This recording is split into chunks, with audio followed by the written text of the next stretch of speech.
চূড়ান্ত রূপ লাভ করেছে আমাদের সন্তানদের হাতে এসে 2024 সালে। আমরা সবাই মজবুত ছিলাম। এই চ্যাপ্টারের অবসান হওয়ার পরে বাংলাদেশে এখন আবার কারো উপর জুলুম করা হোক, এটাকে এই জাতি মেনে নেবে? ক্যাঙ্গারু কোর্ট বসিয়ে মিসক্যারিয়েজ অফ জাস্টিস করে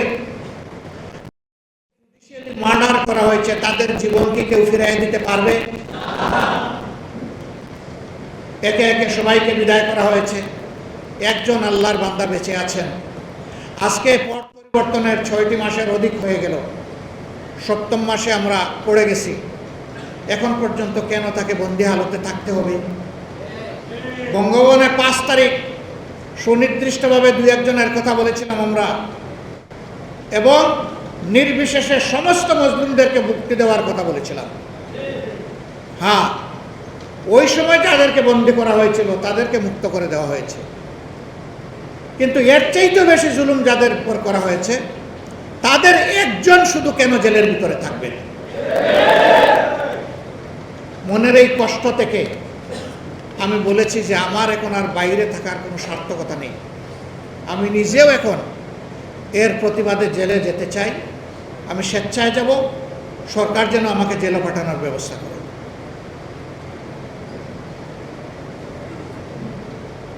সম্মানিত বন্ধুগণ, আমার ভাইয়েরা বলেছে আপনাকে আমরা একা ছাড়ব না, আমরা আপনাকে লাখো কর্মী আপনাকে সঙ্গ দেব।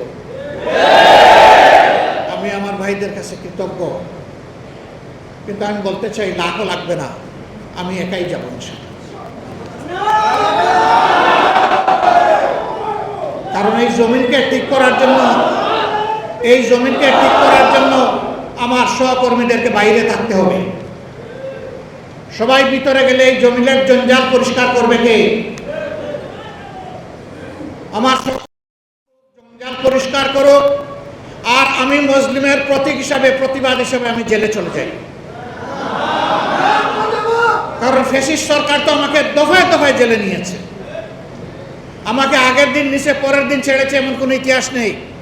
আজ বন্দি করেছে 2 মাসের, 1 মাসের মাথায় ছেড়ে দিয়েছে এমন কোনো ইতিহাস নেই।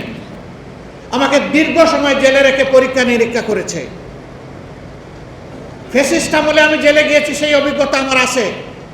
এখন এই দুনিয়াবাসী, দেশবাসীর সাক্ষী থাকুক, ফ্যাসিজমের বিদায় নেওয়ার পরেও সেই একই ব্যক্তি আবার জেলে যাচ্ছে। কেউ আমাদের সাথে খেলবেন এটা আমরা পছন্দ করি না। শুধু আমাদের সাথে না, এদেশের একজন নাগরিকের সাথেও যেন কেউ খেলাধুলা না করে। আমরা ফ্যাসিস্ট আমলে একটা কথা বারবার শুনতাম, খেলা হবে। ওই খেলা আর দেখতে চাই না।